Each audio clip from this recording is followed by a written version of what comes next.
Morning, everybody. So as Alison said, my job title is Multiplatform Commissioning Editor for Drama and Film at Channel 4. And when I rattle that off to most people when I'm introducing myself, the response I most commonly get is, huh? So I'm working on a variety of nutshell versions of what it is I do. My current is, my job is to expand the stories that we tell on air in our dramas, so Skins, Misfits, Hollyoaks, Shameless, things like that, into multi-platform stories that appear in multi-platform interactive spaces. And recently I was asked about what my approach is. I've been in post for 4 months and somebody was sort of checking in, and I found that quite alarming because I didn't think I had one.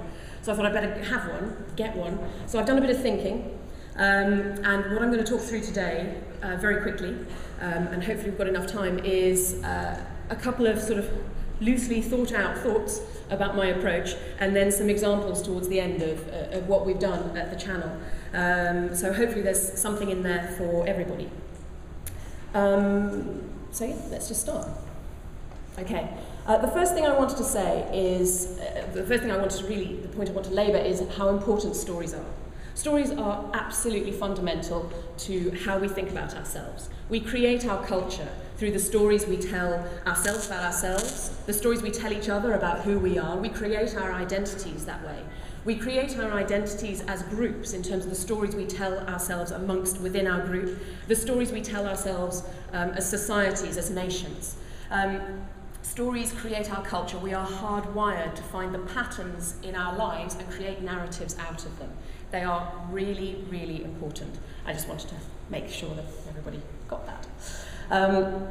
And I suppose one of the reasons I labour that point is when people come and pitch to me, the pitches I most commonly hear are either putting TV on the internet, which is not what I do, we have 4OD for that, but also more commonly is somebody will come in and say, we've got this drama and we've got a website and a Facebook page and a Facebook app and a social game so people can connect with their friends and play this game and earn points, and it will put something on their Facebook wall and it will spit it out to Twitter. And there's a mobile app and there's also a mobile site so people can browse this experience on the move. And then it'll culminate in a TV show, and then at the end of that we'll stitch it all together and make a movie that people can download and keep.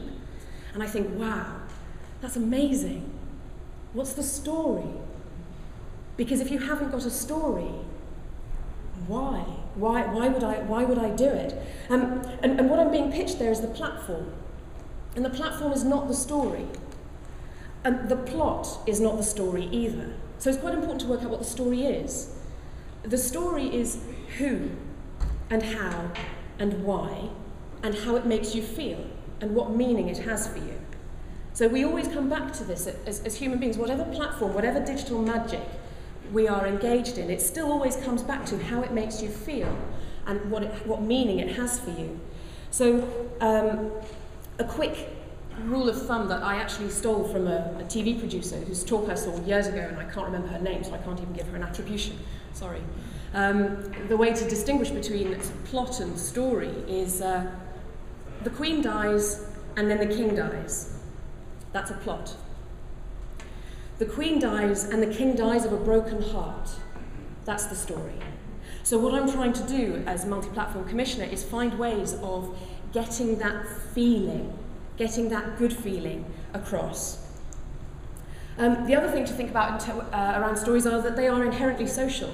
Apart from the stories that we tell ourselves in our little daydreaming moments, stories on the whole involve at least two people, or at least some kind of social interaction. Even a book it's asynchronous, it's not real-time transaction or interaction, but somebody has written something that you are then reading. They also require effort on the part of whoever's paying attention to the story. They require imagination and engagement.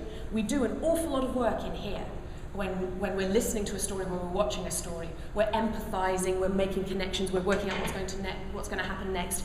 And there's a huge endorphin release. There is an actual chemical buzz we get from engaging in depth in a story. If you think about the last time you watched a film or a TV program or read a book that you were absolutely immersed in, it feels good.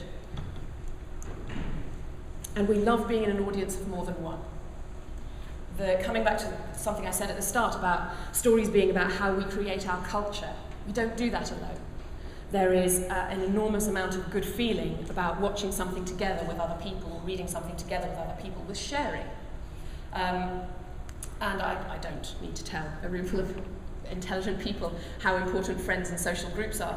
But the thing that is missing, the slide that's missing from this deck, is about how social networks like Facebook, Twitter, YouTube, all of the social spaces that we've been talking about for yesterday and today, have changed how we feel about friendships and connections, and how they have changed the way that we feel that we are connected to our friends. And there's a debate about whether or not they've changed actual the way friendships function. We can have another date, but not today, because I've only got 15 minutes. But there is a sense of knowing who your friends are, about being able to visualize it, about being able to look at a page or a screen of connections and see what people are up to and understand how their days are going. You get an ambient sense from reading your Facebook wall of updates, of reading your Twitter feed. You get an ambient sense of what's going on in your social circle, in your social world. There's enormous power in that ambient sense, that feeling of being part of a communal experience. So I suppose my approach loosely, one of my approaches loosely, is connecting that sense of feeling and having meaning and a story that actually touches people to how can we make that work in this sort of multi-connected space where people do have this ambient sense of being part of a communal experience. There's enormous power there.